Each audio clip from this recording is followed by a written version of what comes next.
она была одной какой-то, у тебя как бы, то есть вот у нее были вот такие моральные ценности.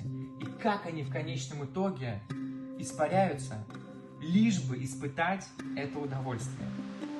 И точно так же происходит у нас в жизни, что в конечном итоге вот это постоянное навязывание этого удовольствия и сидение на вот этой игле, оно в конечном итоге приводит к тому, что мы морально деградируем. Из-за этого сейчас невероятный бум вообще психических заболеваний. Именно из-за этого происходит.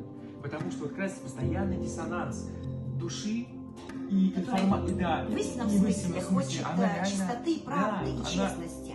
А мы пытаемся ее извращать. И при этом мы получаем постоянную информацию обратную, что надо поступать в обратную.